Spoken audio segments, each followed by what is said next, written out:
Polar Comunicaciones, radio, televisión e internet presenta Pauta Semanal. Participan Yanira Lara, ex seremi de gobierno; Mario Esquivel, abogado; Juan Francisco Miranda, ingeniero civil, ex seremi de obras públicas; Eduardo Manzanares, presidente del Partido Socialista. Conduce Cristian García. Pauta Semanal en Polar Comunicaciones. Después de la noticia, el análisis.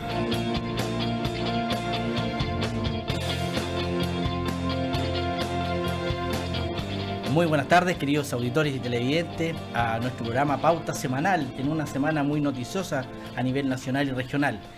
Como todos los días viernes, nos encontramos aquí para analizar precisamente las principales noticias regionales y nacionales, vinculadas, yo diría, a los temas que nos interesan desde el punto de vista de lo que está ocurriendo en nuestro país, en política y a nivel nacional y a nivel regional. Nos acompaña, como siempre, Eduardo Manzanares, presidente del Partido Socialista. ¿Qué tal, Eduardo? ¿Cómo estás? Muchas gracias nuevamente por estar acá e invitarme. Cristian García, que la semana pasada estuvo presente al menos en parte de la discusión, ya hablaremos de eso después. Cristian, ¿cómo estás? Bienvenido a tu programa. Hoy día nos cambiamos de roles, pero pronto te entrego aquí esta conducción. Sí, exacto. Bueno, buenas tardes. Claro, efectivamente no estaba yo presente de cuerpo, pero estaba mi alma presente y además claro, toda la personalidad. Es impresionante cómo con la rapidez que se acerrucha el piso en este tipo de... en estos espacios. En un programa que quedaste fuera y ya estás... Exacto, en la banca. Abrir y cerrar de ojo. Bueno, queremos contarles que en el segundo bloque se va a incorporar la seremi de gobierno, Alejandra Muñoz, sí, para hablar también de temas importantes a nivel regional. Pero queremos partir y estoy seguro que en un rato más se van a sumar, esperamos, nuestros panelistas Hernán Ferreira y Yanira Lara. Pero esta semana ha estado marcada por temas internacionales, como el tema de Venezuela, que podemos quizá hablar, dar una primera vuelta. Pero también yo diría que es noticia este proyecto de ley, que yo estoy seguro que va a generar bastante debate y vamos a tener semanas de mucho análisis que tiene que ver con la reforma al sistema laboral de alguna manera. Así que les pido que partamos quizás por Venezuela, una pincelada. Sí. ¿Cuál es su opinión respecto a lo que ocurrió esta semana? Sí, mira, muy breve en realidad, porque yo en otros programas también he conversado sobre esto mismo y al final la gran preocupación era qué va a pasar con el ejército, porque finalmente en cualquier tipo de situaciones como esta puede haber una diferencia política. Si la diferencia política no se puede solucionar por las vías legales o por las vías políticas, ¿cierto? Las vías de hecho son solo posibles en la medida que tú tengas una fuerza que te represente militarmente. Si el ejército está a tu favor, efectivamente tú puedes hacer un cambio. Si el ejército no está a tu favor y está más bien dividido, eso ocasiona inevitablemente una guerra civil. Piensen ustedes que en Chile, en 1891, la revolución en la época de Balmaceda se produjo porque el Congreso discrepaba del presidente y habían fuerzas militares que apoyaban al Congreso y otras fuerzas militares que apoyaban. Mira, qué interesante tu punto de vista, porque mucha gente ha visto noticias vinculadas a la crisis humanitaria, básicamente, de Venezuela. A modo de introducción, y me corrigen por cierto si soy impreciso, pero decir primero que la situación de Venezuela hoy día ya escaló. Aquí detrás uno ve los intereses de Estados Unidos, pero también ve los intereses de Rusia y también los intereses de China. Y de Brasil también.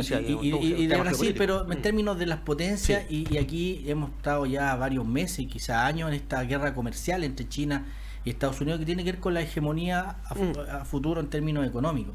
Entonces, decir que el tablero de ajedrez es bastante grande y que este es un rincón del ajedrez mundial, donde obviamente también aquí hay injerencia de países extranjeros como Estados Unidos, que es como lo más gráfico dada su trágica historia de intervenciones, pero también tratando de ser ecuánime, también hay intervención de Rusia y de China. Sí, claro que sí. Y de ese contexto es bueno lo que haces tú, el análisis, porque decir que Maduro habla a nombre del pueblo, la Asamblea Nacional, que es equivalente al Parlamento nuestro, sí, habla a nombre del pueblo, pero hay una Asamblea constitucional, constituyente, que se generó después de haber estado electa la Asamblea Nacional. Entonces, yo veo un paralelo o una similitud en que hay un poder del Estado en contra de otro poder del Estado. Lo que pasa es que históricamente, mira, si en el Chile de 1891 el tema, el Congreso acusaba al presidente de la República de anticonstitucional y el presidente acusaba al Congreso de anticonstitucional. En la crisis del 1925 ocurrió lo mismo y en la crisis de 1973 ocurrió lo mismo. O sea, todos los que se alzan contra la otra parte siempre han argumentado la anticonstitucionalidad de la contraparte y por el contrario han defendido la constitucionalidad de su postura. Si el tema ¿dónde está? Que un enfrentamiento militar se resuelve solamente cuando tienes dos posturas que tienen apoyos militares. Si el ejército o la Fuerza Armada en su conjunto apoyan a una de las dos posiciones, esto se resuelve. Pero claramente el ejército apoyó mayoritariamente a la posición de Maduro. Por lo tanto, la aventura que tuvo cierto Guaidó de proclamarse, cierto, de autodesignarse presidente, hoy día ya está medio fallida y de hecho él también se refugió. Entonces, yo creo que esto en realidad va a significar más bien un fortalecimiento del régimen de Maduro, a pesar de muchos de nosotros, porque no nos olvidemos que efectivamente hay una seria crisis interna, política, de derechos humanos, todo lo que se quiera. Pero finalmente aquí la postura vencedora, al parecer, hasta ahora la tiene Maduro, y esto, insisto, si no hay un apoyo militar del otro bando, esta cuestión va a quedar así, y ya no ocurrió. Si uno vio los eventos del 30 de abril, ¿cierto?, en víspera del 1 de mayo, y al final era muy minoritario el apoyo que tenía la oposición. Eduardo. Sí, nosotros los que provenimos del mundo de izquierda tenemos una mirada bastante, yo diría, cuidadosa del tema de Venezuela. En particular porque cuando uno no se recuerda la historia tiende a repetirse los mismos hechos. Y acá Exacto. en Chile se vivió en el año 73 la intervención flagrante del gobierno americano y está establecido ya, ¿no es cierto?, en los documentos desclasificados de la CIA, cómo financiaron al paro de los camioneros, cómo financiaron a diarios, ¿no es cierto?, para que se creara un clima, ¿no es cierto?, desfavorable, el desabastecimiento y todas estas cosas. De manera que sobre ese tema tenemos el cuidado de saber cuál es la verdad de toda esta Que hay intervención al final. Que hay intervención.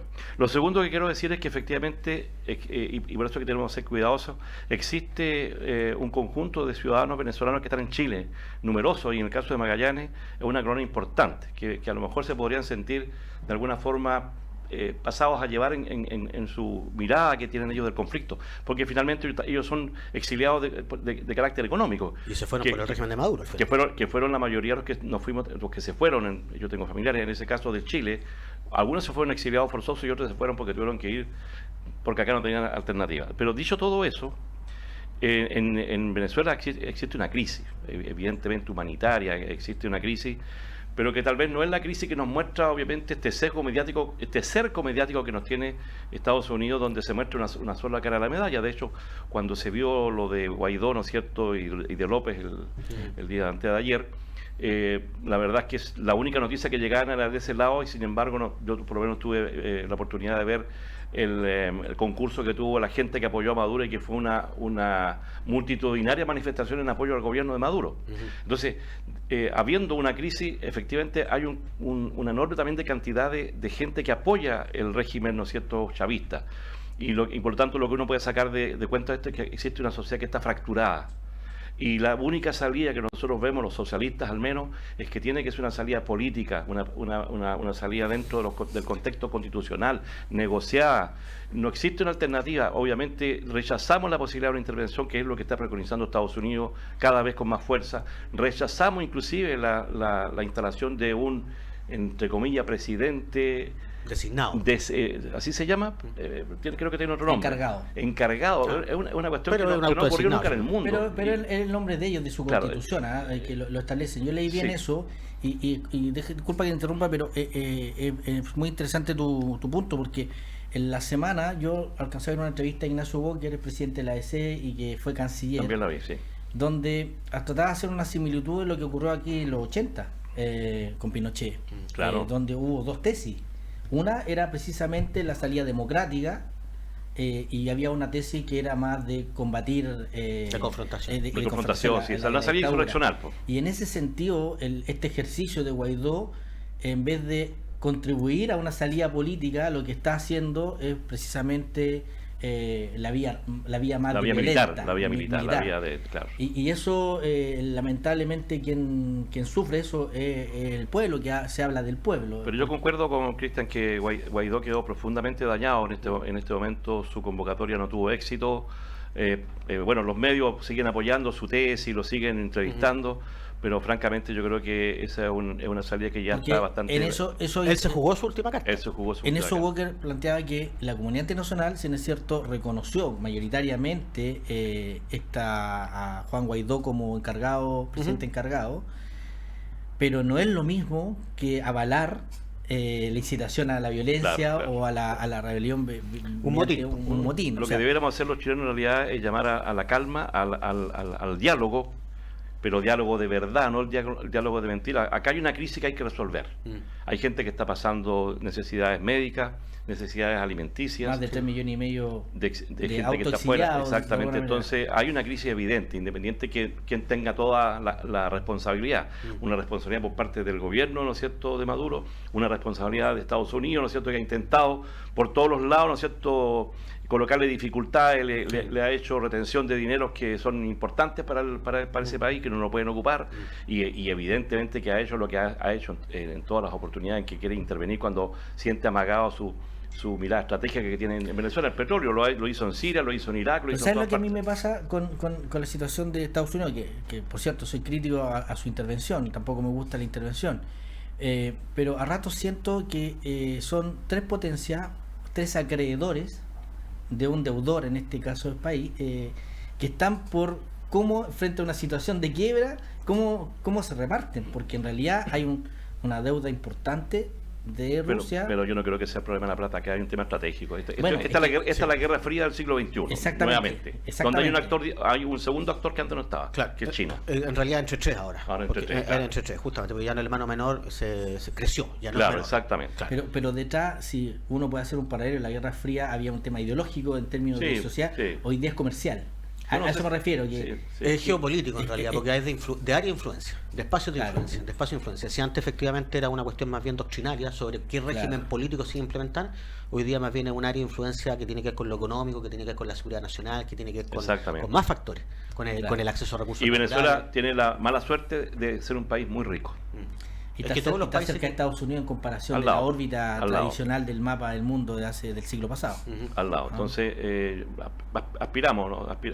Los chilenos, ¿no es cierto?, que se resuelva positivamente, porque hay una situación tormentosa del pueblo venezolano que lo estamos viendo, y más allá de toda la situación concreta, el pueblo venezolano ha recibido a los chilenos cada vez que hemos tenido nosotros problemas con una calidez impresionante. Mucho del exilio en distintas épocas Venezuela. se resolvió en Venezuela. Bueno, Grandes venezolanos, por lo demás, fueron parte, ¿no es cierto? Hoy día Andrés Y Bello, entiendo que es el Exactamente. padre, ¿no es cierto?, de la... Del Código Civil además. Ahí, Exactamente. en ese sentido, me imagino que compartimos en ese sentido, yo diría, la misma crítica a la política del gobierno, porque Ha sido nefasta. a unos días, en realidad cada país merece el sistema político No sé. que se necesita. Eso fue la declaración en ese tenor, más o menos, la de Piñera, pero ese mismo discurso no se aplica cuando pisa Sudamérica y de alguna manera a la bajada del avión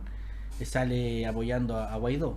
Que brevemente, ¿qué nos pueden...? Pero es que además él estuvo en China, porque en China también no hubo crítica al tema de los derechos humanos, o al régimen comunista, o a todo lo que se quiera. Entonces, hay un tema de doble discurso. Mira, los países son soberanos, y esa cuestión hay que respetarla. Si a mí no me gusta, no porque no me guste voy a colocar un presidente designado o autoelegido o de otra forma, sí, hay canales.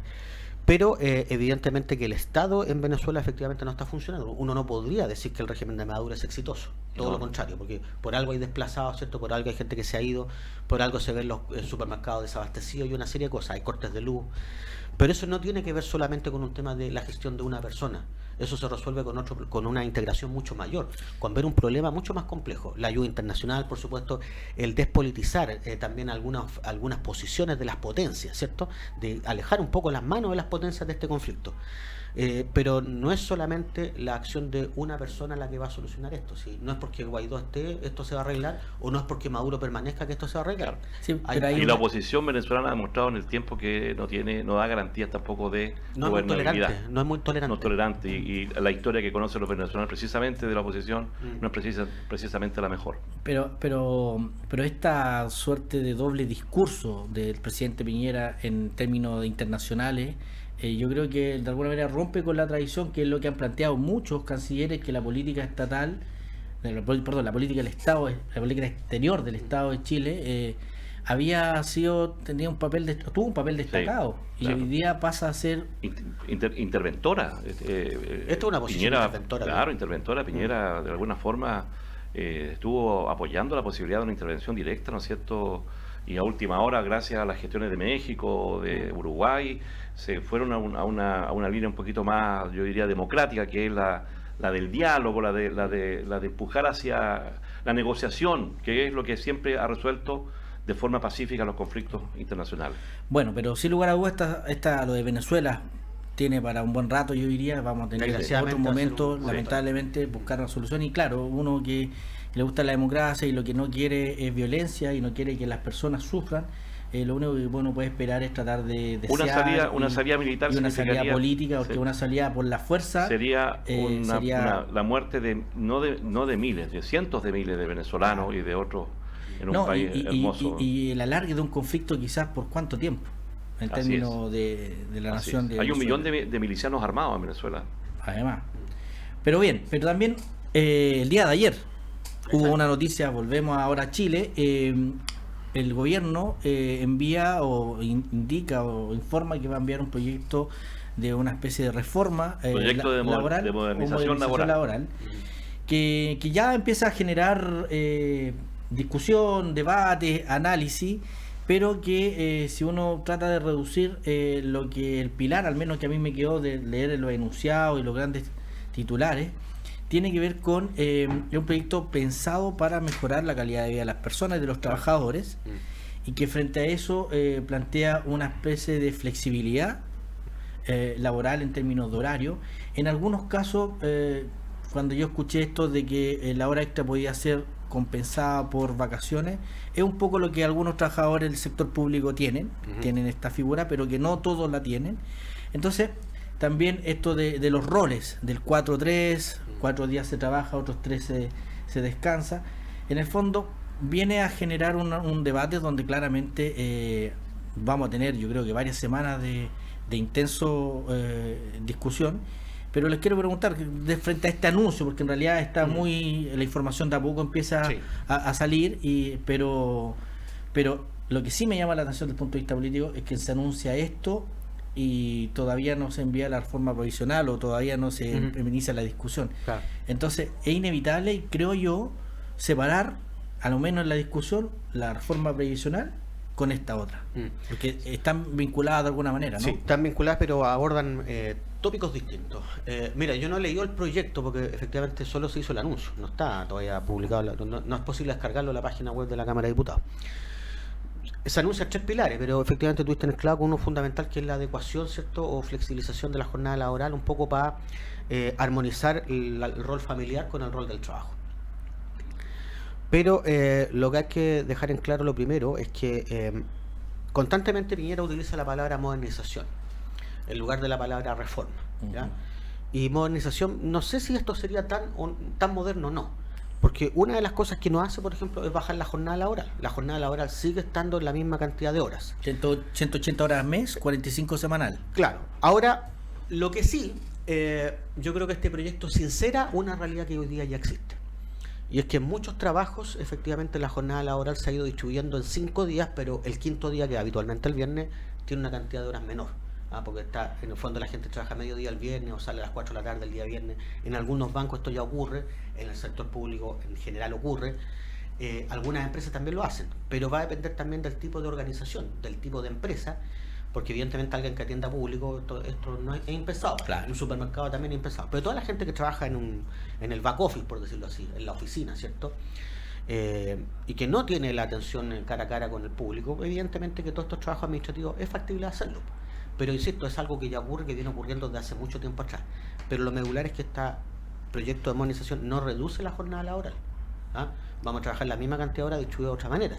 Pero yo creo que si vamos a armonizar la vida laboral con la vida familiar, yo creo que hay que aquí derechamente ver otras formas, por ejemplo, de flexibilización laboral de verdad, que tenga que ver realmente con el fomentar el teletrabajo, por ejemplo, pero entendiendo que el teletrabajo no es simplemente no ir a la oficina y marcar la tarjeta en la casa, eso no es teletrabajo. ¿Ah? O dar mayor facilidad, por ejemplo, a las mujeres, a los que cuidan enfermos, ¿cierto?, en su hogar, estudiantes, un largo etcétera. Pero el tema del rendimiento finalmente es lo que importa, y yo veo que todavía somos un país que trabaja muchas horas pero produce poco. Comparado con otros países, efectivamente. A mí me preocupan algunas cuestiones. Primero, quiero decir que no hay que tenerle miedo a enfrentar este tipo de discusiones, sobre todo si sea en el Parlamento. El problema es cuando se da... En una cocina. No, cuando se da en la relación directa que tiene el trabajador con el empleador. ¿Por qué digo esto? Porque solamente un 10%, algo más, algo menos, de la fuerza laboral hoy día está sindicalizada, que es donde se puede dar cierta simetría de negociación. Por lo tanto, el 90% de los trabajadores están expuestos a una negociación bastante asimétrica, al revés, en que va a tener que discutir con su empleador, y todos sabemos ahí quién tiene las posibilidades de imponer un sesgo bastante más precario de la cosa laboral. Y por eso que hay algunas preocupaciones que ya se manifiestan en que para los nuevos entrantes, los nuevos trabajadores, se produzca una flexibilidad, pero que no necesariamente va a mejorar su remuneración, sino que las va a disminuir. Porque tú puedes entrar a trabajar 45 horas de una forma distinta, 10 horas diarias de lunes a jueves y qué sé yo, pero te van a pagar menos porque precisamente el argumento va a ser, sí, pero vas a tener 3 días libres. Entonces en esto hay que tener cuidado. Si la discusión se da en el Parlamento, va a tener que haber mucha sintonía con los que estén sindicalizados, con la CUT, con otras organizaciones sindicales, con la ANEF, para poder efectivamente ver si esto se constituye en una mejora de la calidad de vida, que es lo que el gobierno propone, ¿no es cierto? Y que sabemos que en las grandes ciudades donde más afecta el tema de la robotización, el tema de la digitalización del trabajo hoy día, impone que tenemos que repensar la jornada laboral. Yo lo dije el otro día en un programa también. En Francia, por ejemplo, se pasó a 36 horas. Tengo un hermano que está ya viviendo hace muchos años por razones ajenas a esta discusión, y no produjo ningún efecto negativo, por el contrario, mejoró la productividad. Sí. Entonces, yo creo que el tema de las 40 horas de trabajo resulta más conveniente para resolver un problema, ¿no es cierto?, que tiene que ver con la calidad de vida, que este de la flexibilidad laboral, que no cambia la cantidad de horas de trabajo. Bueno, claro, porque al final de lunes a jueves vas a estar trabajando a mediodía, de 8 a 8. Este es un tema, exactamente. Este es un tema muy reciente, así que invitamos a todos los auditores y televidentes a informarse, seguir informándose. Nosotros vamos a volver con este tema sin lugar a duda, porque yo creo que esta discusión da para largo. En ese tema creo que es clave volver a ver el tema de la sindicalización, la negociación por rama, que en Chile no existe, por ejemplo. Entonces, bueno, el tema da para mucho y por lo tanto lo invitamos. Y también lo invitamos a hacer una pausa en este programa Pauta Semanal. Ya volvemos.